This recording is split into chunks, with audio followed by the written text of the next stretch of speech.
बिस्मिल्लाहिर्रहमानिर्रहीम। अस्सलाम वालेकुम। Welcome to my channel Family Fusion. आज आपके साथ मैं चिकन वाइट कौरमा की रेसिपी को शेयर करूंगी, जो बनाने में इंतहाई आसान और जायके में इंतहाई लाजवाब होगा, जिसको आप अक्सर शादी ब्याहों पर खाते हैं। और अब इसको इंशाल्लाह आप बनाएंगे तो आपकी दावत के मेन्यू में इंशाल्लाह ताला हम इसको शामिल कर लेंगे। आपको बहुत ही लजीज लगेगी, बहुत ही जायकेदार लगेगा।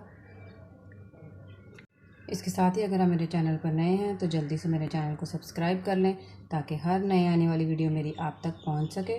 तो चलें हम अपनी रेसिपी को करते हैं स्टार्ट।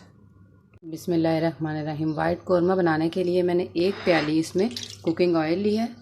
और ये मैं आपको जो जितनी भी मेजरमेंट्स बताऊंगी ये मैं 3 kg चिकन के हिसाब से बताऊंगी। ऑयल को हम अच्छा सा गर्म होने देंगे। ऑयल हमारा अच्छे से गर्म हो चुका है, तो इसमें मैंने 4 अदद हरी वाली इलायचियाँ और 2 बड़ी इलायची और चंद टुकड़े मैं दालचीनी के डालूंगी खुशबू के लिए। और इसको अच्छा सा ऑयल में इसकी खुशबू आने तक इसको हम फ्राई कर लेंगे। खड़े मसाले अच्छे से ऑयल में फ्राई हो चुके हैं और इनकी बहुत अच्छे से खुशबू आने लग गई है। तो अब मैंने इसमें 5 अदद बड़े साइज़ के प्याज थे, जिनको मैंने ग्राइंड कर लिया है, बिल्कुल इनका पेस्ट तैयार कर लिया है। ये इसमें डाल देंगे और इसको तब तक हम फ्राई करेंगे जब तक प्याज का कच्चापन ख़त्म ना हो जाए और बिल्कुल इसकी अच्छे से इसकी बिल्कुल अच्छे से हमारा फ्राई ना हो जाए। तो कच्चापन बिल्कुल ख़त्म हो चुका है। इसके अंदर जो पानी था वो भी बिल्कुल ड्राई हो चुका है। तो इसका ये देखिए स्मूथ सा एक हमारा जो पेस्ट है वो बिल्कुल रेडी है। अब इसमें 2 टेबलस्पून हम इसमें लहसुन अदरक का पेस्ट ऐड करेंगे और इसकी भी हम अच्छे से भुनाई करेंगे, ताकि जो लहसुन अदरक का भी कच्चापन है वो भी बिल्कुल ख़त्म हो जाए। लहसुन अदरक का पेस्ट भी हमारा अच्छे से भुन चुका है। तो अब हम क्या करेंगे, जो मैंने 3 kg चिकन लिया है, मैंने हड्डी वाला चिकन इस्तेमाल कर रही हूँ, इसको डाल देंगे। अब चिकन की अच्छे से भुनाई करेंगे ताकि इसका जो कलर है वो चेंज हो जाए और इसका जो कच्चापन है वो भी बिल्कुल ख़त्म हो जाए। चिकन हमारी अच्छे से देखें भुन चुकी है, इसका कलर भी देखें कि चेंज हो चुका है और इसमें जो पानी था वो ड्राई हो चुका है और ऑयल हमारा सेपरेट हो चुका है। तो अब इसमें हम क्या करेंगे कि मैंने 4 से 5 अदद हरी मिर्ची थी, इनको चॉप किया हुआ था, इसको डाल देंगे। इससे बहुत ही अच्छा इसका फ्लेवर आएगा। और इसके अंदर 1 प्याली मैंने दही लिया था, जिसको मैंने अच्छे तरीके से फेंट लिया है, इसको भी डाल देंगे।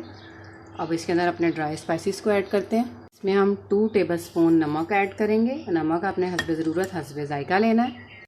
और 1 टेबलस्पून हम इसमें काली मिर्च का पाउडर ऐड करेंगे।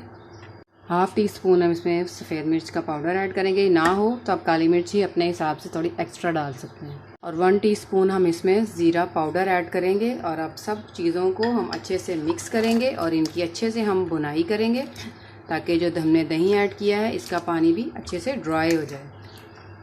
कौरमे के अंदर जो हमने दही ऐड किया था उसका पानी बिल्कुल ड्राई हो चुका है और ऑयल बिल्कुल सेपरेट हो चुका है इसमें। अब मैंने 3 अदद नींबू लिए थे, जिनका मैंने रस निकाल लिया, इसको हम ऐड कर देंगे। बहुत ही अच्छा इसका फ्लेवर देगा। और साथ ही हम इसके अंदर मैंने 1 प्याली मैंने क्रीम ली है, फ्रेश क्रीम यूज़ कर रही हूँ, इसको ऐड कर देंगे और इसको अच्छे से हम मिक्स करेंगे, ताकि ये पूरी हमारे अच्छी तरह से ये बहुत ही अच्छा इसका क्रीमी फ्लेवर लेकर आएगी हमारे कौरमे के अंदर। इसको अच्छे से हम मिक्स करेंगे। क्रीम हमारी जो डाली हुई हमने अच्छे से मिक्स हो चुकी है, तो इसको 2 से 3 मिनट तक हम इसको लो फ्लेम पर पकाएंगे। और इसके साथ ही हम इसमें इस तरह से मैंने सेंटर से कट की हुई हरी मिर्चें हैं, इनको हम ऐड करेंगे। इसकी बहुत ही अच्छा ये फ्लेवर लेकर आएगी अंदर।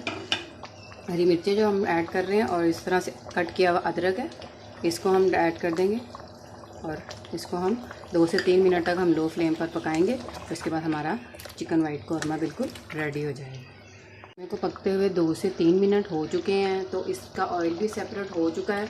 अब मैं इसमें 1/2 टीस्पून के करीब मैं इसमें गरम मसाला पाउडर ऐड करूँगी, जो बिल्कुल को खुशबूदार जायकेदार बना देगा। और हमारा कौरमा बिल्कुल रेडी हो चुका है। अब मैं इसको आपको डिश आउट करके दिखाती हूँ।